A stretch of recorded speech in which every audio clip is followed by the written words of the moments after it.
Sure, I want to use the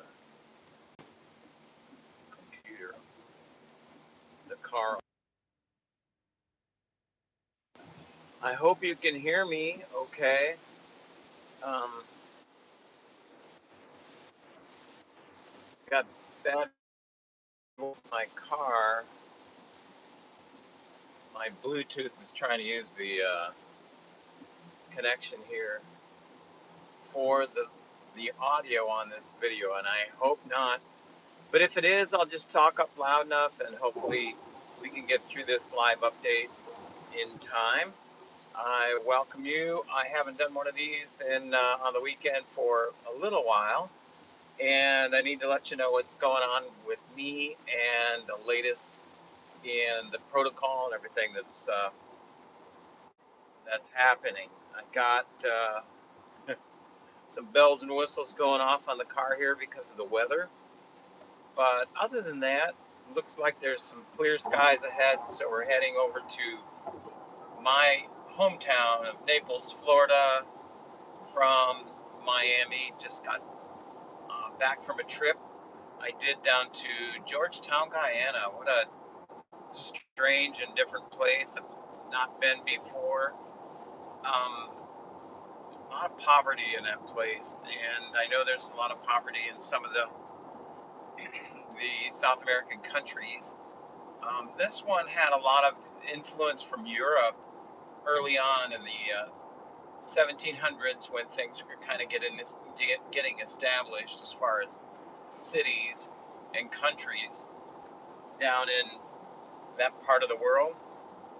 It had British influence, had French influence, it had Dutch influence. So everybody had a shot at it. They do drive on the left side of the road, and the steering wheels are on the right side. So you can imagine the confusion you would get if you were acclimated to driving the other way. But it was interesting. I have another one coming up tomorrow. I'm going to be back down there, and then a few after that, and then a trip to San Diego, which should be enjoyable. And that'll finish out my month of November now. And next month I'm going to be on call, which should be interesting because the way that works for the airline industry is they just call you up and away you go, you know. So, but I am so happy that what I'm doing currently with what I have with my illness allows me to be able to work, to travel, to enjoy the different layovers that I have throughout the world, and it's a blessing really when you can do something like that. When you feel well enough that you can not only do these kind of things, get out, walk, climb a little bit, exercise, but also help other people do the same that are facing similar challenges. I really haven't done and I suppose I should do a video update on my protocol. Um, the latest things that I've added, I know I've deleted some because I was just at my oncologist the other day, Friday, and was looking at my list of what they had of the supplements that I take. And I said, oh yeah, I don't take that anymore. I don't take that anymore. I don't take that anymore, you know? And it's interesting how I've like fine tuned this thing into what it is. I really am thankful to have some great help in that area and the ability to uh, pay for that, transfer it over to what I'm doing, and then help other people with the same thing. So the last thing I've done, and this is something that was brought up on Twitter of a product, you know, that's we all know about that could possibly help people with neuropathy, and it's a big issue. If you have a protocol of chemotherapy, you're going to be dealing with some odd stuff because not only does this toxin kill off cancer cells, but it also kills off good cells in your body. Anything that's fast growing, that's the way that chemo works. And so it attacks fast growing stuff. And neuropathy is what happens when you kind of lose a little bit of the feeling, and maybe sometimes you even get a little pain involved, maybe sometimes tingling. It depends in your fingertips and also on the bottom of your feet. Now, for me, the only thing I've experienced is this loss of feeling just a little bit on my fingertips and on the bottom of my feet, to a point where it's kind of bugging me.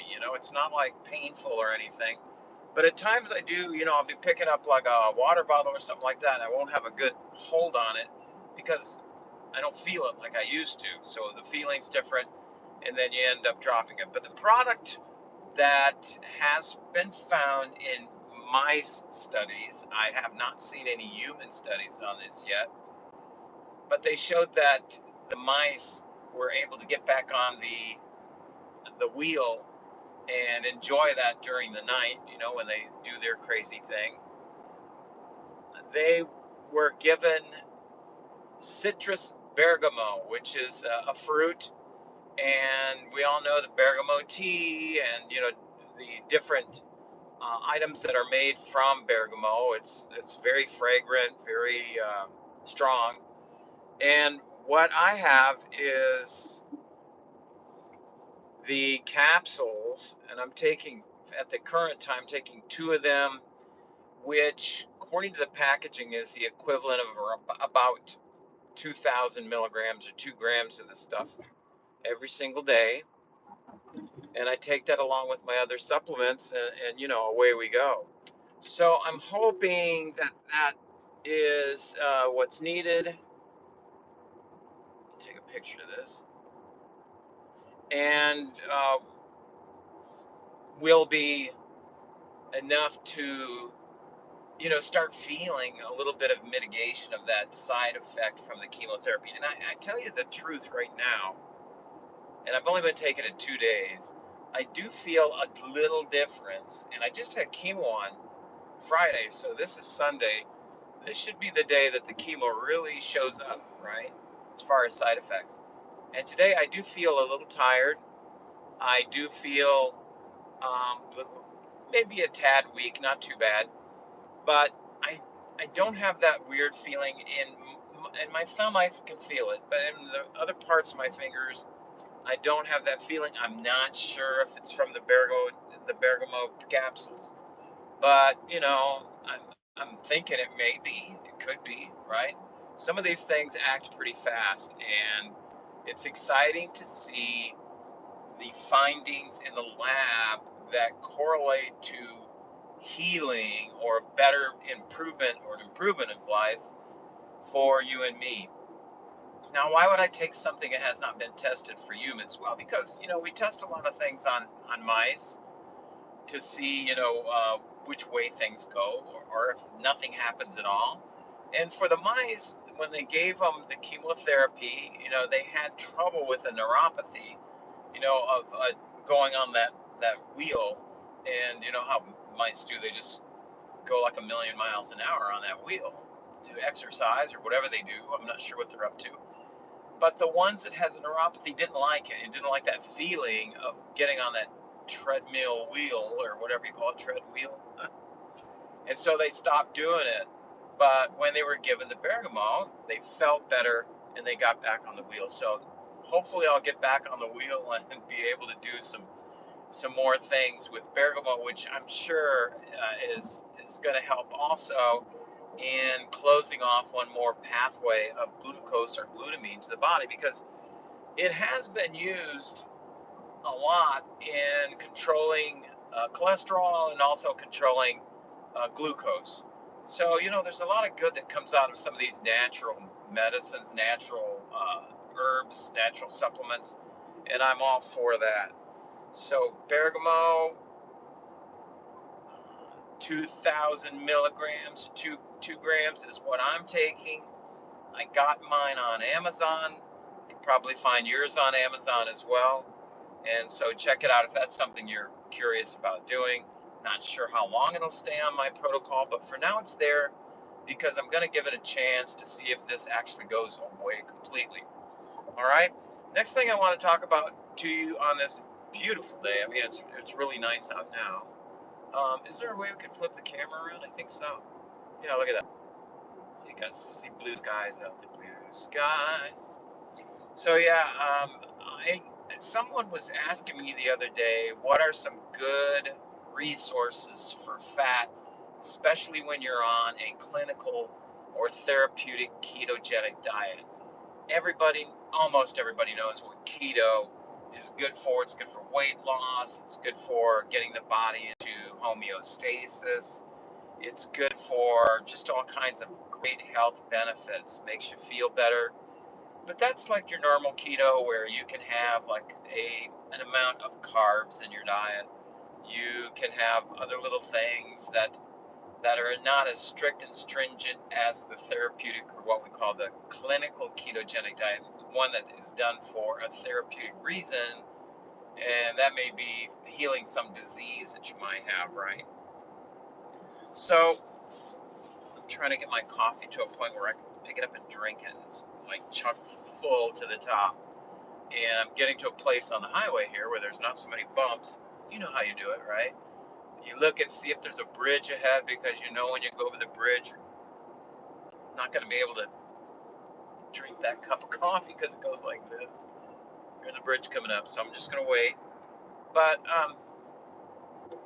in a ketogenic diet that is for a clinical purpose, for healing, you would use more fat in your diet than you would on a normal ketogenic diet.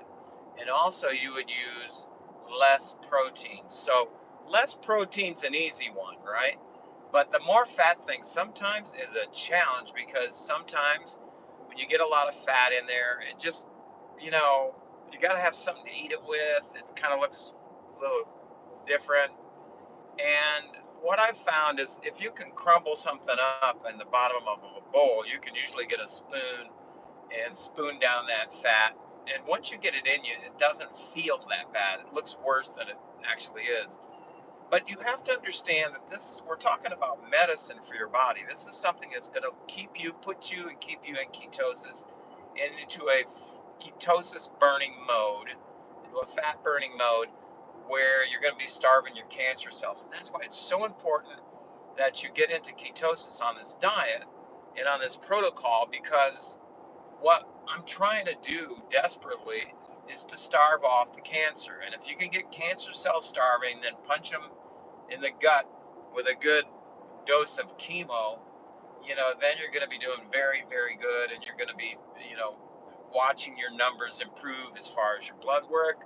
And also, as far as those tumor marker numbers, you'll see them decrease because those tumors are actually going to start shrinking. And the reason is because they're starving, they want something to eat, and you're not giving them anything. Now, if you're really strict with this diet, I just can't see how this wouldn't work for you unless there's something biologically so different with you than with the majority of people that it just doesn't take hold. And I just don't see that. Could be, but I'm not a physician. But this stuff I'm telling you about is for educational purposes only. But I know that it's helped so many people in the past just using what's on there and then putting it to use in their daily diet.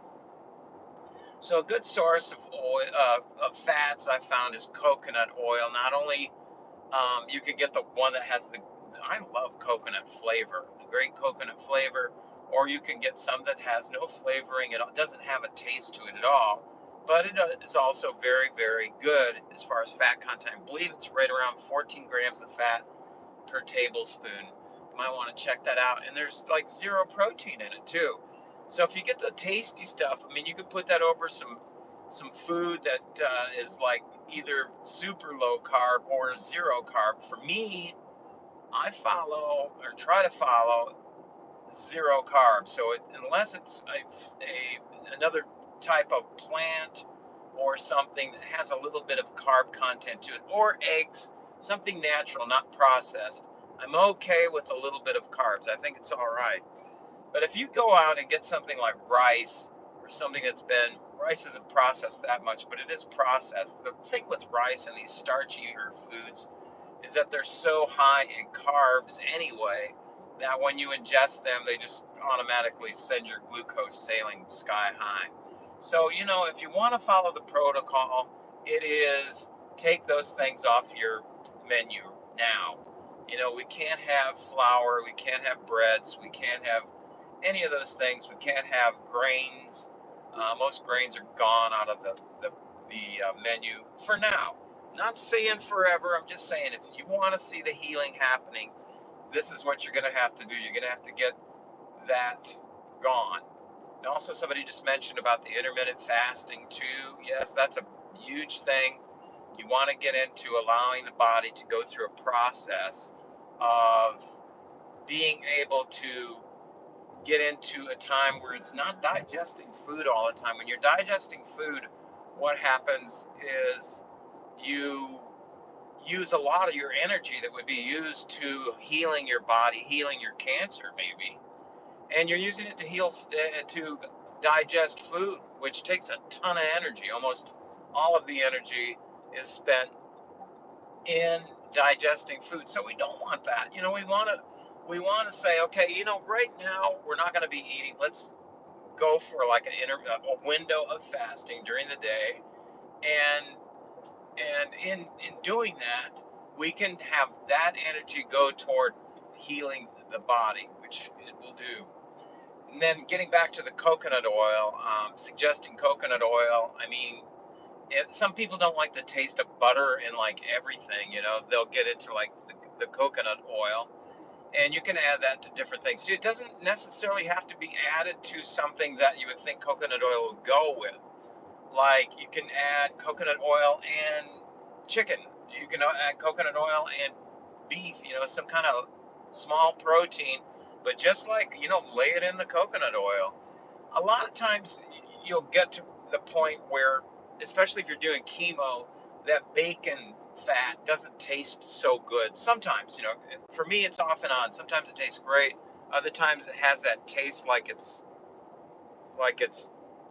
I don't know, like it's fried too much or something. Has some kind of a stronger taste to it, and that's all the chemo working there in the background. And the one thing I thought, prayed for, was that it didn't change the taste of coffee, because I thought, man, if you change my coffee, I'm gonna be upset. But so far so good. The taste of coffee is great, and still, but I have problems with sometimes the pork fat that I used to love on everything, and that's a really good source of fat too. Again, if you look at the nutritional value of pork fat, just put that in Google, you'll see. I'm pretty sure pork fat is also between 12 and 14 uh, grams of fat per tablespoon. So it's a really good source of fat, and the body loves animal fats. It just does. Um, One thing, we just talked about intermittent fasting. This will go hand in hand with that. Something that I've done, and I've changed in my protocol in the last month, is spacing out my meals. And the reason why I spaced them out is because I think it's better to not ingest all my protein in one take, you know. And also the fat. I mean, sometimes I had so much fat, like 200 grams of fat in one meal. That's a lot of fat. You're looking at it and you're going, ah.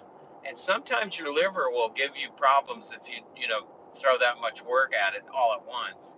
So what you can do is you can, if your window is like a 12-hour window, or maybe even up to like a 14, 15, 16-hour window, is like during that feeding time, space those out. You can easily do this with a 12-hour, and just break it up by a few hours. You don't have to go crazy with it.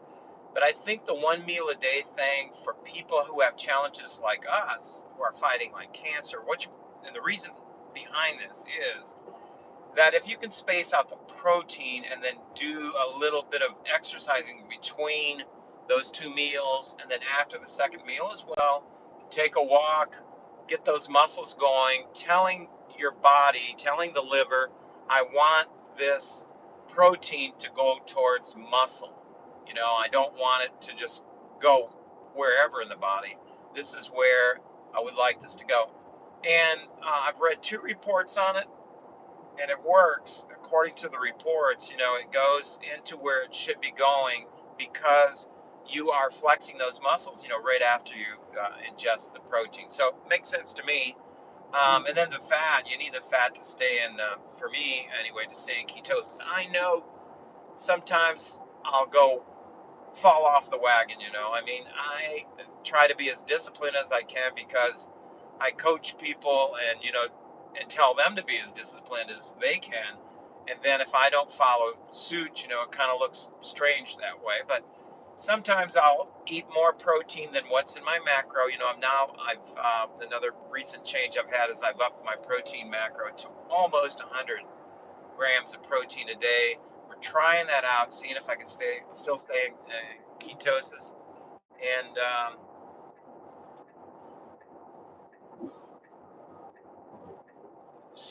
I was before I was like at 49. I don't know if you guys remember, and there was like a little, uh, not little, a big discussion on my Twitter account, Naples Dave, that related to you're gonna blow away in the wind, brother, because you're not getting enough protein. But actually, these studies show that the protein that you need clinically is not nearly as much as you think, and you can live off of a lot less. The idea is we don't want gluconeogenesis to happen overnight, so you can, start getting some of this protein turning into glucose. That's going to be a bad thing because you're going to be feeding your cancer cells that are have a metabolic phenotype of glucose and glutamine. That's what they eat for their fuel. So you don't want to. What we're trying to do is starve off these cotton pickers so, they'll just go away. This works. So space out those meals. The next thing that I'm ramping up as well as my exercise. Every trip I take, back in the suitcase in the back there, I have a resistance band. And I try to do resistance exercises. You can, if you want to, do some push-ups and some sit-ups.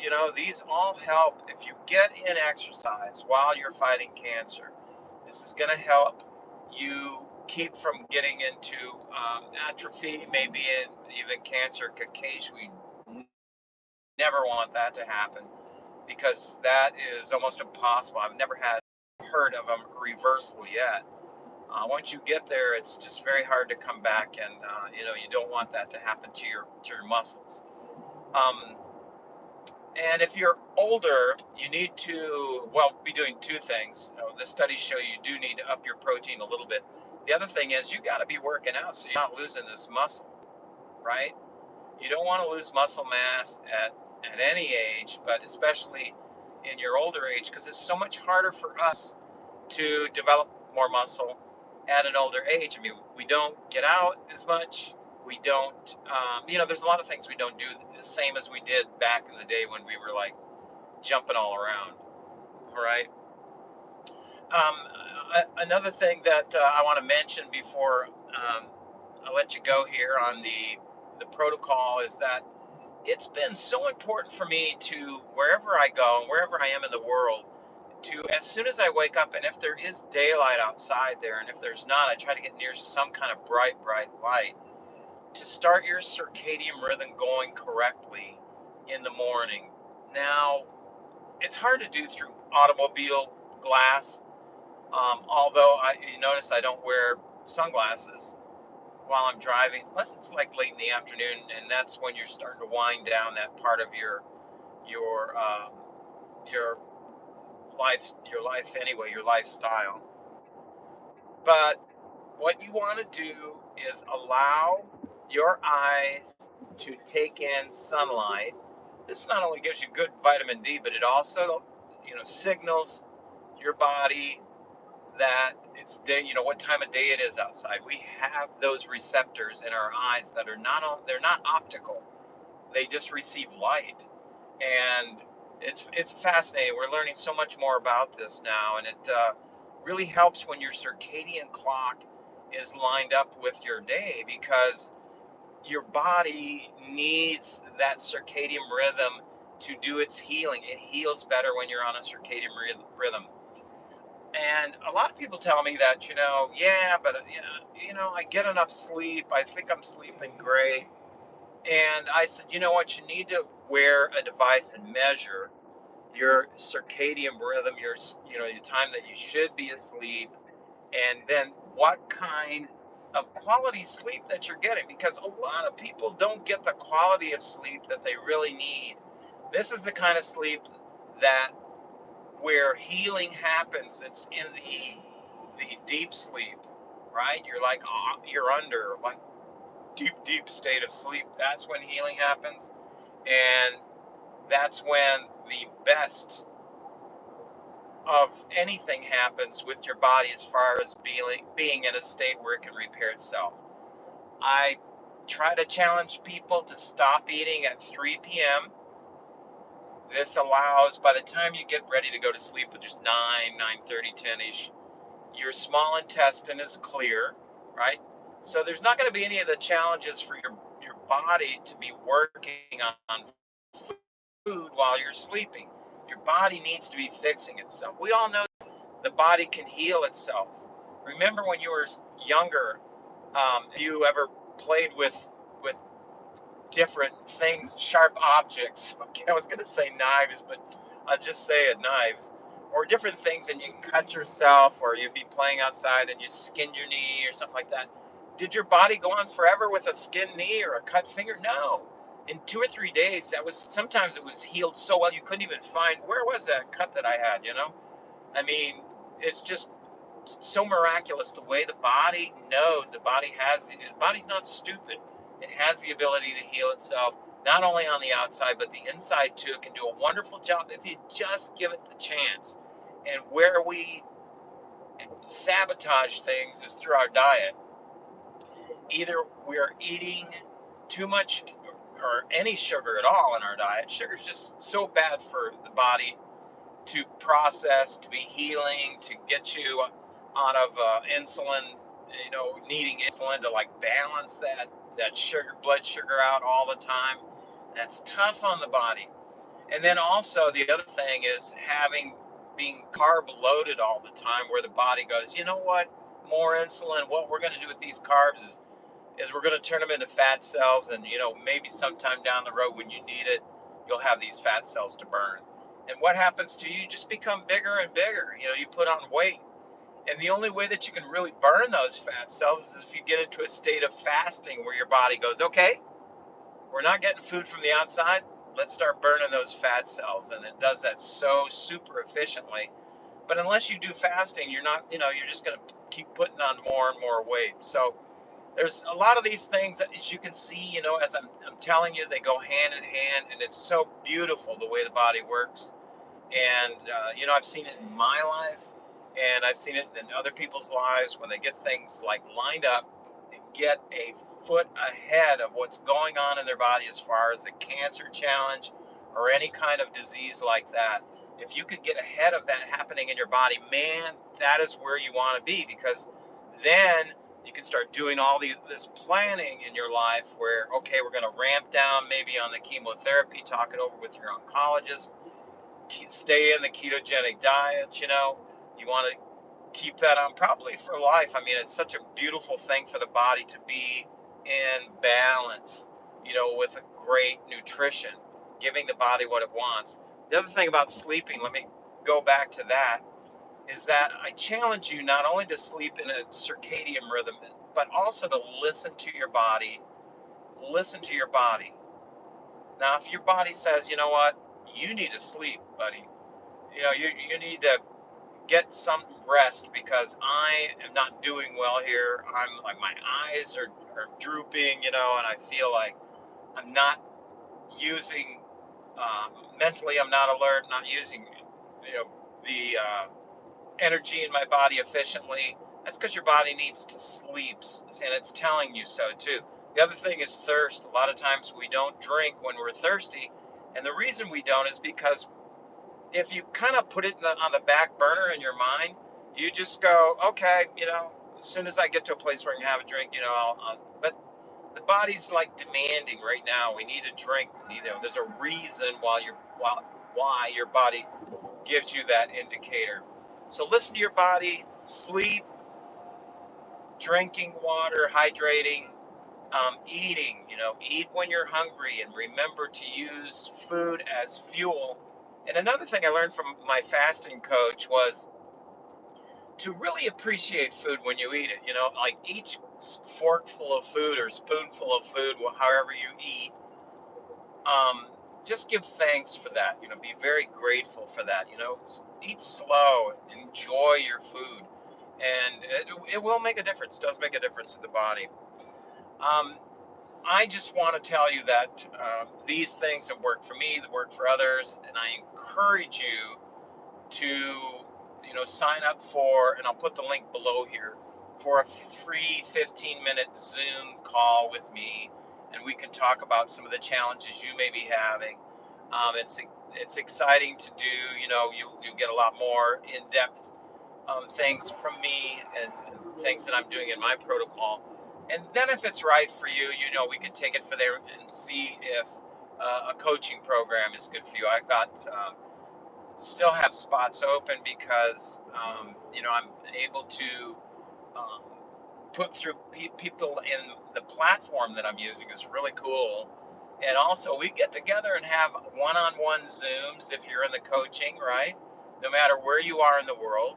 And also, we do like a group Zoom where we have a question and answer. People bring up questions that you had not thought about, and me either, and then we can dig and get the answers for those. And it's such a great community. I love it. I love helping people, and this is something you may want to look into. I'm telling you, if you have a challenge with cancer and you want to try something like an alternate way, and you check with your physician, show him what you're doing. That's what I did. I said to my oncologist, I said, I want to tell you right up front here that I'm doing this very radical ketogenic diet, and I want to do your chemo too, and these will go hand in hand synergistically, and we'll do what along with the other things I do. And he knows I do these too, as far as meditation, exercise, sleeping, and supplements that I use, and also the fasting.